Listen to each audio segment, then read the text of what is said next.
Hi, we're here at Oppenheimer's offices at 300 Madison Avenue in New York City. We have a great set of speakers and panelists today.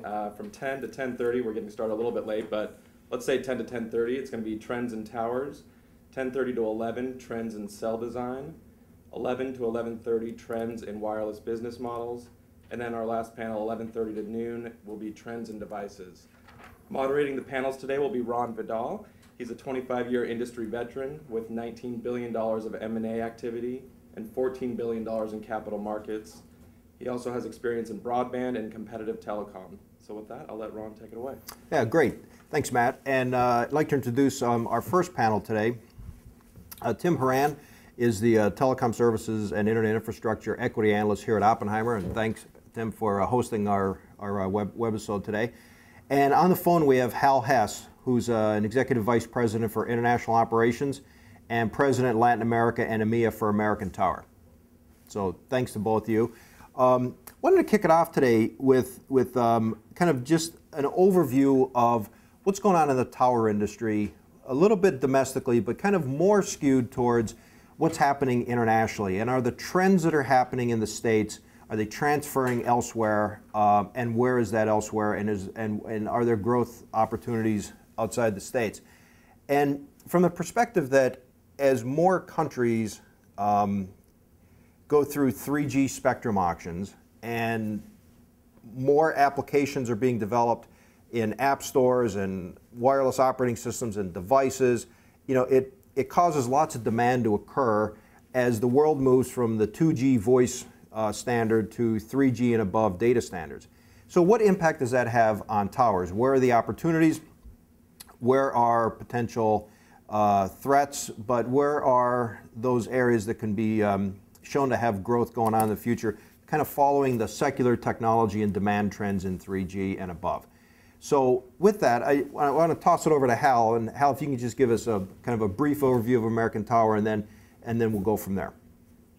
Sure. Thank you, Ron. Good morning, everyone. Just a brief overview, and a lot of you are probably familiar with our company, so I won't get into too much detail. But American Tower, we're one of the largest wireless infrastructure companies in the world, and our business is primarily owning and managing wireless infrastructure that we lease to wireless carriers and also to broadcasters, television and radio. And about 75 to 80% of that is domestic, and over 90% of that is pure rental revenue. That we do have a services business where we provide services ancillary to the actual use of the towers. Historically, our business was established and then has grown through the acquisition or building of towers, and that typically, we're acquiring them from primarily carriers who built their own infrastructure, and here in the U.S. As wireless businesses developed in the 80s and 90s. And then we've also built a lot of towers in the last decade and acquired a lot of towers outside the U.S. And our basic business model is to secure the ground under the site, either through a long-term lease or acquiring the land, and then entering into long-term leases with the wireless carrier, and then hopefully adding more than one wireless carrier so that we have a multi-tenant tower. And our averages right now are about 2.5 tenants per site across our portfolio. So Hal, because you're in a unique spot because you do both broadcast and telecom and probably some public safety in there and probably some other networks in there. What do you see as the trends as technology platform shifts continue to occur? If I'm a network operator, am I thinking differently about towers and how many I need as I move from 3G to 4G or various flavors of 4G? Or if I'm a WiMAX operator, do I think differently? And besides the frequency reuse things that people go through, but what are the key things as wireless networks think about where towers are? Because I think there's a definite thought that towers are absolutely essential to wireless growth. They're durable, they're immovable, they're unchurnable. But what are some of the things some of the considerations that operators think about as they move up in platform speed? Sure. I think I think the fundamental issue is that what we've seen, and I'll use just the U.S. as sort of an example, because all of the emerging markets, to some extent, will follow the same growth curve. They'll just be at a different place. And that is that there's been rapid consumer adoption of advanced wireless services, I think more so than anyone predicted, or the people who did were certainly mistrusted when they predicted it, and now appear prescient. But that, I think the fundamental issue is that will require more robust infrastructure. The question that everyone is sorting through right now is, what does that mean? Does it mean more antennas, more sites, a higher demand on backhaul, et cetera? And I don't think there's a final answer to that. I do think it's clear that the transmission equipment and the base stations are becoming smaller and more powerful, but at the same time, the demand on that infrastructure is increasing, and so it's unclear whether or not you'll simply have lighter equipment, but more of them, more sites, whatever that means, or whether it means you'll have fewer sites, but you'll need more backhaul, et cetera. And so it's really unclear, but our experience so far in the sort of voice to data and now content with 4G is that there's clearly demand for the infrastructure. And right now, I think both the tower companies and the carriers are trying to sort through what's the most efficient way to deploy that. But I think companies will clearly be part of that solution. So it would sound like there are, if you're a network operator and you're faced with demand that was difficult to forecast in the past tense, and maybe even more difficult to forecast going forward, given the proliferation of devices and apps and the rise of video. The network operators may have a couple levers to pull relative to how they improve the user experience, either through coverage or through capacity. It might be beef up the backhaul. It might be extra tower placement. It may be sectorized antennas or outdoor DAS. It might be frequency reuse because they don't have that much frequency to start with. But it sounds like there's, and based on topography and based on whether that's natural or urban topography, all those trade-offs. If you're CTO of a wireless operator, you'd be sitting there trying to determine what was the best particular mix, not only for what today's demand curve is, but what some future forecast looks like. Right. Right. And I think the complexity of that problem is viewed, at least by our company, as an opportunity for innovation. So instead of simply having a tower that our customers install antennas on, we look at it as more as the need for a comprehensive solution, and we'd like to play a part in that. And I think that's everything that you just mentioned. It's both coverage and capacity, and that means not only is there a signal, but how robust is it, which involves the backhaul to a certain extent more so than even the antennas. There are hard areas to reach. How do you get different topographies that are contiguous and provide a comprehensive solution for that topography, which may include multiple siting options like outdoor distributed antenna systems, indoor DAS, as well as the traditional towers. And they all, frankly, can work together both to provide the wireless signal and coverage, but also as options for the backhaul to take that back into the system. Hey, Hal, maybe just to step back a second to Tim Horan. What do you think the overall volume growth is on the wireless data networks right now, annually? It seems to us it's about doubling a year, but I don't know. You would have much better insight into that. I'm sorry, say the first part again. I didn't hear you. How rapidly are data volumes growing on an annual basis, do you think? I think it depends on the carrier and the market. I think that we look at it well, there are really two parts. Part is what's the service provider, what's the revenue, and how fast is that growing in terms of the services that are being sold, and the other is how fast is the technology being deployed. I think in the markets that I'm responsible for, where you've had 3G auctions recently in Mexico and Brazil, for example, it's more than just the 50%. I think in the U.S., it depends on which technology they're rolling out. In terms of the wireless services revenue side, which is driven by the network deployment, that's anywhere from 30 to 100% or more, depending on the market. But I think in the U.S. has consistently grown in that sort of 20 to 30 to 50% range over the last 2 or 3 years. Well, I guess just what's shocking looking from the outside is how the wireless networks can handle that type of volume growth. We kind of keep it simple, but it's over 20% of devices are smartphones now. The Right. average usage of a high-end smartphone seems to be about half a gigabit a month, and these are just enormous volumes that were unthinkable 3-4 years ago. Right, and I think there are several parallel tracks that you're seeing on the infrastructure side. One is just the increasing the capacity at existing antenna sites, and that's both adding antennas, but also more efficient and complex antennas.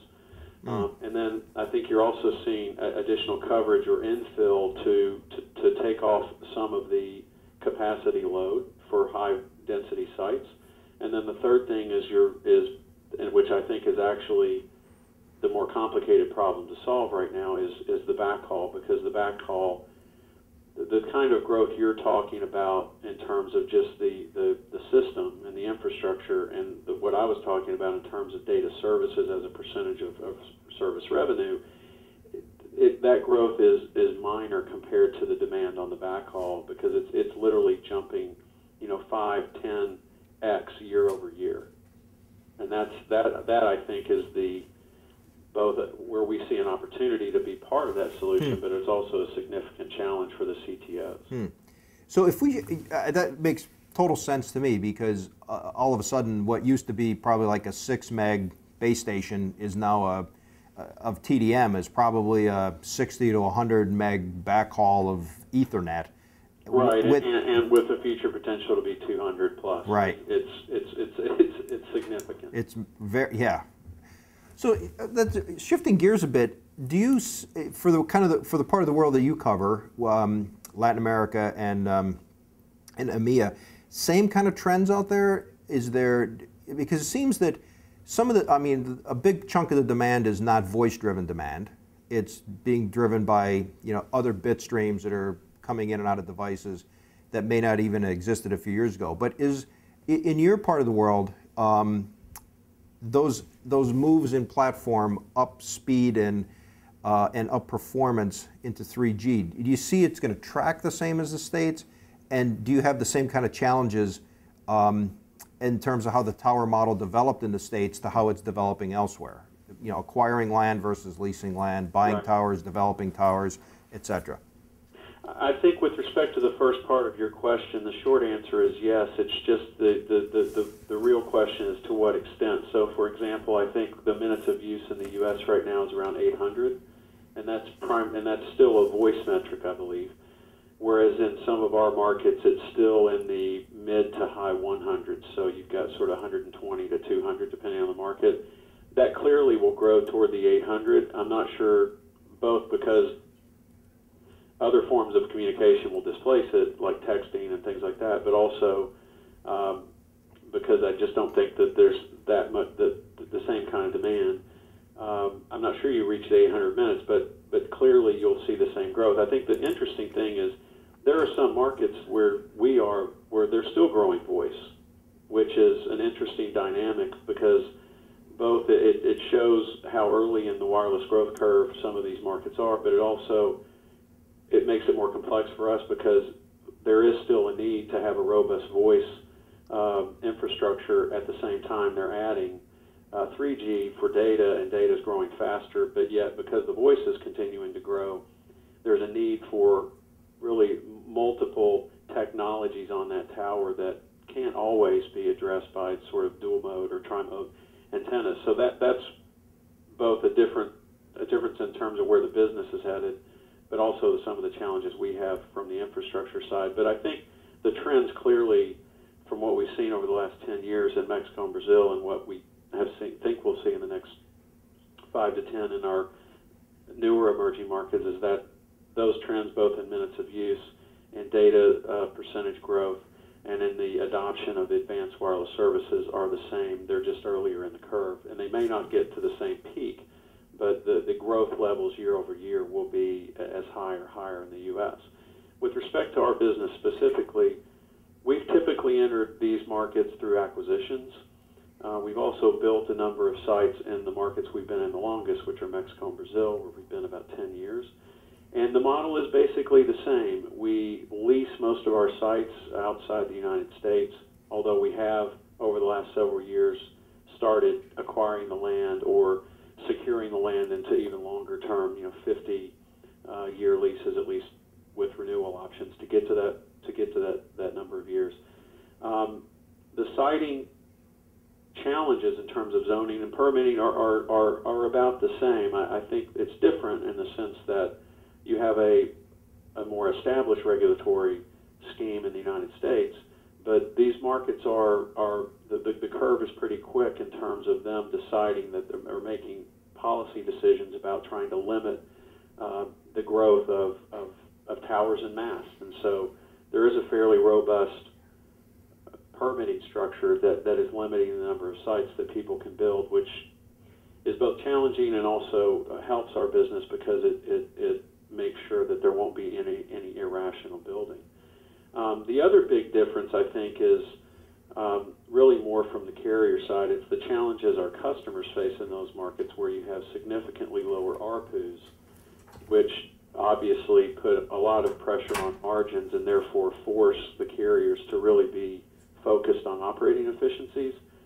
And so I think what we've seen is there's a much higher level of infrastructure sharing among the carriers that you really don't see here in the U.S.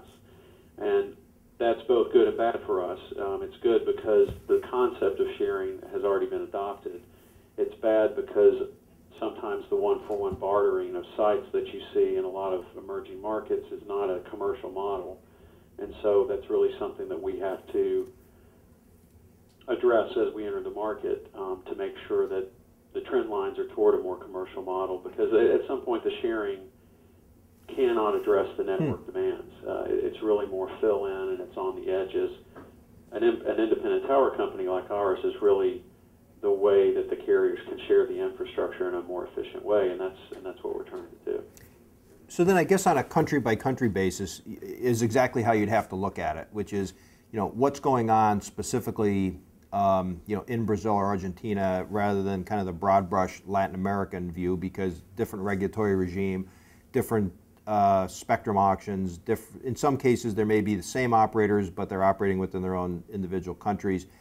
If you're a device manufacturer, you want to sell into all of those mobile operators, and there may be some regional similarities, but there's probably a lot of country by country differences. That's been our experience, certainly. I think not only, we sort of look at three things. One is macroeconomic political stability, which is obviously different. And if you just look at South America, Venezuela is a much different proposition to a country like Brazil or Chile. And then looking at the wireless dynamics. So, we need at least 3 and hopefully 4 robust carriers to really create a competitive environment. And then the specific opportunity is different in different countries, and I think more importantly than as part of that package is the risk-adjusted returns that we require as a threshold to enter a market are obviously different for each market, even though from externally it may look like we're doing a very similar transaction in one country to the next. Our model for that country may be very different. And how are you in the U.S., I remember your former CFO telling me around 80% of locations were unique for that. In other words, wireless carriers had no choice but to use that tower.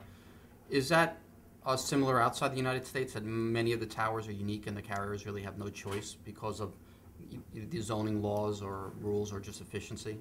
I don't have that metric, and I'm not sure it's possible of quantification, to be honest, because the availability of information, that is one of the challenges we have. The availability of information outside the U.S. is much less robust. And so sometimes it's hard for us. We literally are physically doing a lot of the due diligence as opposed to mapping, just because sometimes the data you get from the carriers and the government isn't reliable.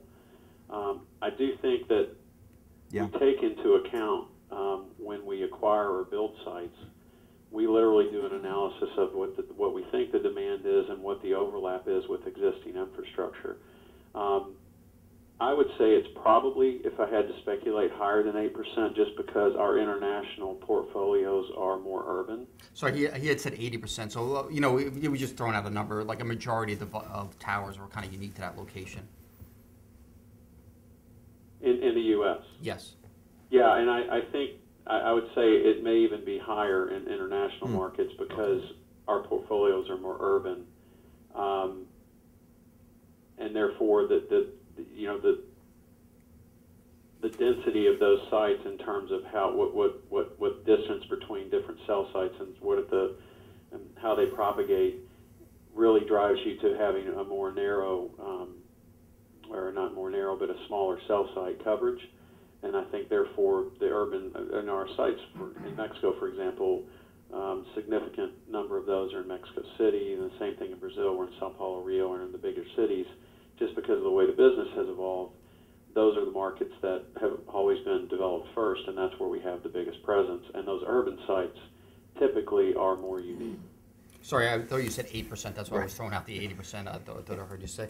Maybe just one other question on the technology. I'm a little surprised that in these emerging markets we're going to be building out 3G when 4G is kind of just a year or two behind. Why would they just leapfrog and go right to 4G? I think in some they are. I believe LTE is being looked at right now in Colombia, Peru, and Chile, for example. And so I think it depends on the market.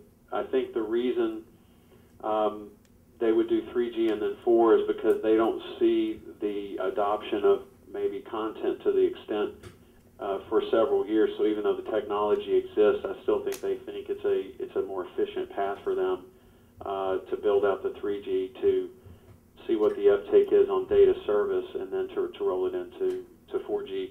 But I think there are some markets where people think that may never actually happen, and so that it's a wait and see. And so I think simply put, the difficulties in locating a new greenfield tower are many in just about every place. But if you have a footprint, particularly in urban areas, it's because it's so difficult to get more footprint. Having a footprint puts you in a bit of a unique spot, as if the world moves to 3G and 4G and propagation, and all the things driven by demand that end up in terms of over that spectrum and how it propagates, changes the nature or what macro cell design looks like. So having properties that are tough to replicate in urban areas just seems to be the trend to follow. The tougher it is to get in, and as demand continues to grow, the more valuable the spots that are there become. I think that's true, although at the end of the day, with the exception of very few places, it's an economic proposition. So it's not just zoning or availability of the sites as much as it's not economically viable to replicate them. So it's a mix of things. So that only goes to the point where, in other words, you have to your pricing has to be market for what market means in the particular circumstance, and that means what are the alternatives, how expensive are they, and that sort of can drive. It's not, some sites are unique in the sense that it's literally impossible to replicate them, but in a lot of terms it's really more the economic viability or feasibility that makes the site unique, if that makes sense. Got it. Maybe just sure. one last one, if you don't mind. What do you think the relative growth rates are? I know you were a couple of years behind, but in terms of revenue outside the U.S. for the tower industry in general, and maybe margins, kind of where are we on a relative basis on margins? Maybe not just for your firm, but for the industry in general. Sure. It's hard to speak for the industry in general, since we're really the only tower company that has a significant business. We're only a U.S. tower company with a significant portfolio. I'll just say what we've forecasted to the market, and that is that we can see our revenue from outside the U.S. growing up to 25% over the next sort of 12 to 24 months. That depends on both growth rates in the U.S. because our denominator is getting bigger, and M&A activity in our existing and even perhaps new markets. But I think that is sort of where we see it trending. I think for other companies, there are obviously some very large tower companies in India that were formed by Bharti and the other large carriers there, and they are looking to grow internationally as well. Bharti, as you probably know, acquired Zane's portfolio in Africa and has indicated it would like to replicate its tower model there. But I think for our business, we look at it as growing incrementally, sort of 20-25%, perhaps more, depending on M&A activity over the next couple of years. Excellent. Well, Hal, I want to thank you so much. You must be on the road a ton, given what you cover in Latin America and EMEA. So I want to thank you on behalf of RCR Wireless, as well as Oppenheimer, and our audience for you carving out some time to talk a bit about what's going on in an area that is a core central infrastructure to every device that everybody carries around in their pocket. So I want to thank you again for taking some time, and we're going to move on now to our next panelist. My pleasure. Thank you. Thank you.